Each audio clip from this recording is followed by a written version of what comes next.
dievča, čo ti to ličko ti je prebitlo, čo mne chlapci prebili, keď parády robili.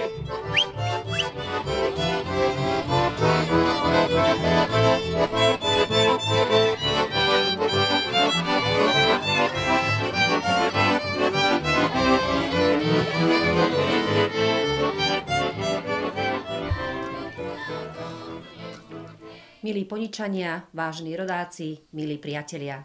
Dovolte mi, aby som vás pozvala na 26. ročník Detského folklórneho festivalu z Dola Ponického mlyna, v rámci ktorého si pripomenieme 740. výročie prvej písomnej zmienky o našej krásnej obci Poniky.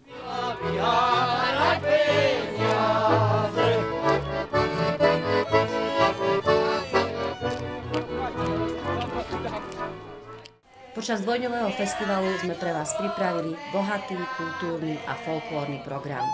Náš festival sa začne tradične v sobotu 15. júna o 14:30 hodine ekumenickými službami božími v rímskokatolíckom kostole v Ponikách.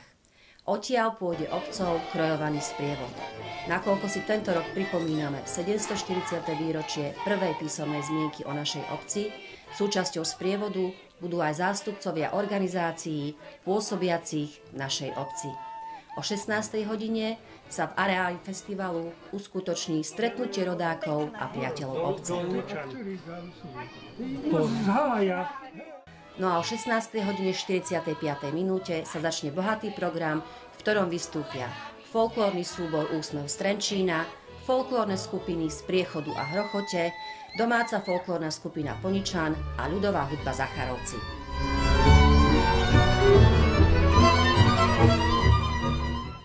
Nedeľa bude tradične patriť deťom. Detský krojovaný sprievod obcov sa začne o 13:30 minúte.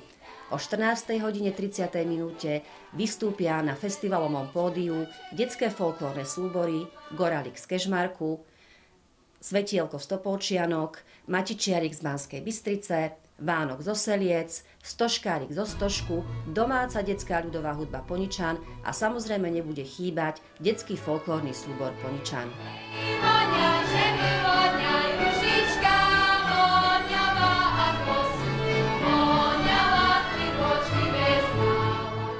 Prajem si, aby detský folklórny festival pokračoval v tom duchu, v ktorom sme začínali, a to je to, aby sme odovzdávali tie gény a tradície do srdc tých našich detí.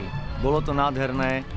Včera vlastne tancovala na javisku mama s dcérou, ktoré obidve tancovali v detskom súbore a v nedeľu na detskom festivale a teraz vlastne tancovali v sobotu na tom dospeláckom. Čiže to je cieľ a hlavne, aby sa v tomto duchu niesol tento festival ďalej.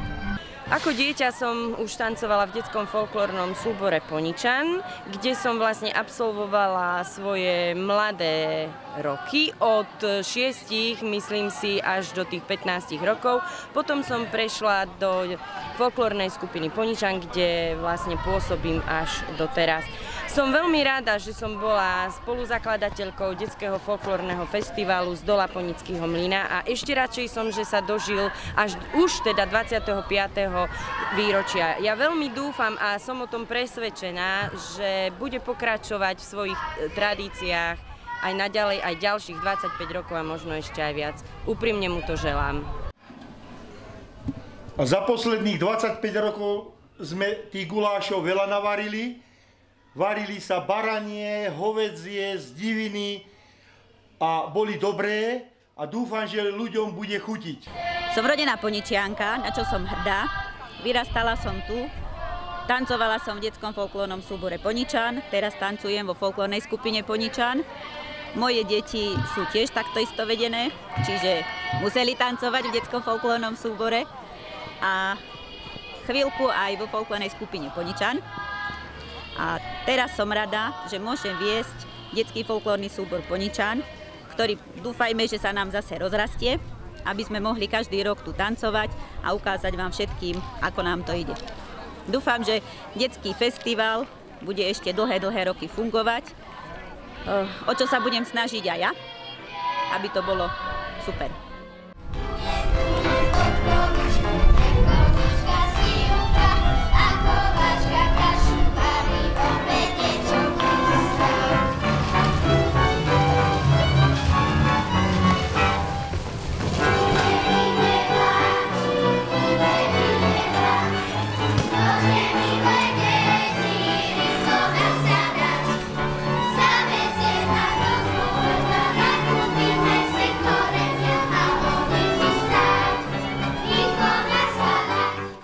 Všetkých vás pozývam osláviť s nami 740. výročie prvej písomnej zmienky o našej obci, a to tak, že sa zúčastníte na našom krásnom festivale z Dola Ponického mlyna. Tešíme sa na vás.